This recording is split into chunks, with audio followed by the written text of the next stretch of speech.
Os setores da indústria do comércio e do turismo se preparam para enfrentar o ano com o maior número de feriados prolongados da história. É só dar uma olhada no calendário. Se 2014 foi um ano de poucos feriados prolongados, 2015 promete.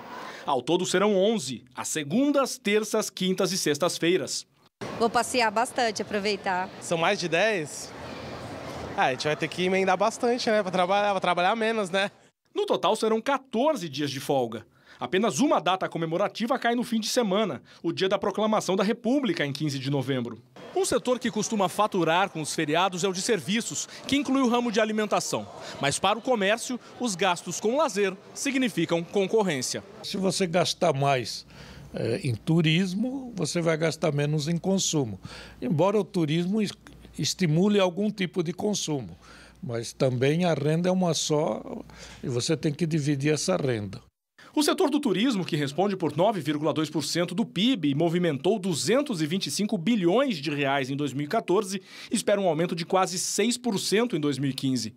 Por outro lado, uma estimativa da FEComércio aponta uma queda de 30% nas vendas do setor com os feriados, o que representa cerca de 140 milhões de reais por dia. Já a indústria perde mais de 7 bilhões por dia a cada paralisação, segundo a Fiesp. Em todo o país, somam 45 bilhões de reais. O valor equivale a 3,6% do PIB industrial. E para o ano que vem, as perdas devem aumentar 2,8%. Para o economista Antônio Corrêa de Lacerda, comentarista do Jornal da Cultura, o número de feriados no Brasil é compatível com a média mundial. Você tem que usar isso também para oferecer mais opção de lazer e descanso para os trabalhadores, que é importante, isso não só do ponto de vista social, mas também econômico, porque um trabalhador que descansa mais tende a ser mais produtivo. Ô Vila, um país que quer se manter como uma potência econômica pode ter esse tanto de feriado? Essa é uma briga histórica. A República, quando foi proclamada, meses depois, no início de 1890, estabeleceu a lista de feriados nacionais. Acabou com todos os feriados religiosos, inclusive o Natal, não era feriado.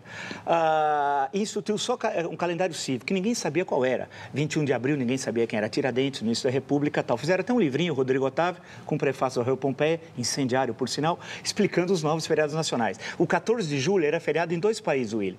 Era feriado na França e no Brasil. O Brasil em homenagem à Revolução Francesa. Então, a República Velha tinha uma forma de feriados diferentes. Aí foi mudando, veio os anos 30, foi sendo alterado e tal. No caso brasileiro, nós temos os feriados nacionais. Aí a Constituição cuida até disso. Diz que cada estado pode ter um feriado. Então, além dos feriados nacionais, pode ter mais um. Há o feriado municipal, mas não só um. Tem certas cidades que tem 2, a fundação e o padroeiro. Então, aí você tem o feriado estadual, depois os feriados nacionais. E quando cai terça e quinta, evidentemente que a segunda e sexta não existe e tal. Então, é um problema, isso é verdade, como foi bem destacado pela reportagem, que há o ganho na indústria de serviço, na parte de turismo e tal. Mas que há um excesso de feriados, e especialmente quando cai terça e quinta, que poderia ser levado para segunda, o feriado, ou para sexta, como em outros países tal. E isso é evidente e acaba, muitas vezes, depende do mês, havendo uma coincidência que traz efeitos negativos, por exemplo, para o setor industrial e para o setor comercial, não aquele vinculado às atividades de turismo, né? O Ayrton, o Fábio Menegatti, aqui pelo Facebook, me parece que as empresas nunca perdem com feriados. As horas sempre são compensadas com banco de horas, desconto do dia ou acréscimo de alguns minutos por dia à jornada.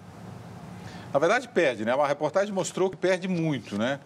O turismo não compensa a paralisação da indústria. Aí varia de setor para setor. Por exemplo, se você tem um feriado prolongado e pega um fim de semana que enseja que as pessoas possam ir para a praia ou ficar em piscina, essa coisa toda, a indústria do vestuário, para moda praia, essa coisa toda, vende muito, porque as pessoas se preparam para ir para o descanso num desses locais onde pode ser utilizado desse tipo de moda. O setor de restaurantes, bares, em São Paulo, quando é feriado, as pessoas falam, bom, feriado é consciência negra, puxa vida, o comércio... Mas nunca se viu tanto movimento na Rua 25 de Março do que nesse feriado da consciência negra. A Rua 25 de Março estava superlotada de consumidores do Brasil inteiro que vieram para cá para fazer as suas compras. Então, esse é um aspecto. Eu, quando era deputado, andei verificando se seria mais conveniente você acumular os feriados ou no começo da semana ou no final da semana. né? Mas nunca cheguei a uma conclusão do que seria melhor para o comércio ou para a indústria. A verdade é que o feriado tem que ser encarado como mais uma etapa de descanso extra do trabalhador. Há muitas propostas de redução na jornada de trabalho, para produzir mais lazer para o trabalhador, mas esse período do feriado é um período que é um descanso extra que o trabalhador recebe.